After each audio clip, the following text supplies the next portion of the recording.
Yeremiya 13-cü fəsil. Kətan qurşaqla müqayisə. Rəbb mənə belə dedi: Ged özünə bir kətan qurşaq al və belinə bağla. Amma onu suya qoyma. Mən Rəbbin sözünə görə qurşaq aldım və belimə bağladım. Mənə yenə Rəbbin sözü nazil oldu. Belindəki aldığın qurşağı götürüb qalx və Fərat çayına tərəf get. Onu orada qayanın oyğunda gizlət.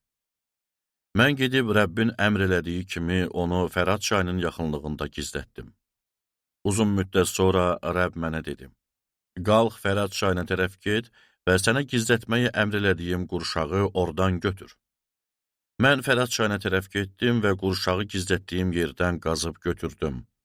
Gördüm ki, qurşaq çürüyüb və daha heç nəyə yaramır. O zaman mənə Rəbbin bu sözü nazil oldu.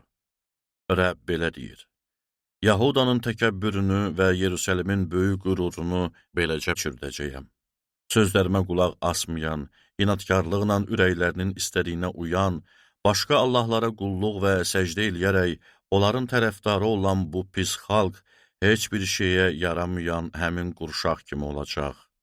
Rəbb deyir: Qurşaq insanın belinə necə yapışırsa, bütün İsrail nəslini və Yahuda nəslini özümə eləcə yapışdırdım ki, öz xalqım olub mənə şöhrət, tərif və izzət gətirsinlər.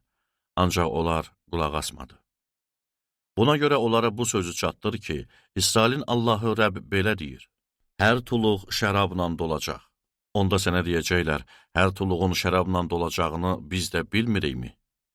O zaman onlara söylə ki, Rəbb belə deyir: Bütün bu ölkədə yaşayanları, Davudun taxtı üzərində oturan padşahları, kahinləri, peyğəmbərləri, bütün Yerusəlimdə yaşayanları sərxoş olana qədər şərabla doyduracağam. Rəbb bəyan eləyir: Mən onları ata və oğulları ilə birlikdə bir-birlərinə çırpacağam. Onlara rəhm eləməyəcək, aman verməyəcək, həlak eləməyə heyfslənməyəcəyəm. Əsarət barədə xəbərdarlıq. Eşidin və qulaq asın. Qürurlu olmayın, çünki Rəbb belə söylədi: Nə qədər ki, qaranlıq çöktürməyib, zülmət dağlarında ayaqlarınız büdrəməyib, Allahınız Rəbbi izzətləndirin. Siz işıq gözləyirsiniz, amma Rəbb onu ölüm kölgəsinə çevirər, dərin zülmətə döndərər. Ancaq siz ona qulaq asmasaz, gözlərim acı-acı yaş tökəcək, göz yaşları sel kimi axacaq, çünki Rəbbin sürüsünü sürgün elədilər. Padşaha və onun anasına söylə: Taxtınızdan enin, çünki şərəf tacınız başınızdan düşdü. Negev şəhərlərinin darvazaları bağlandı, açan yoxdur.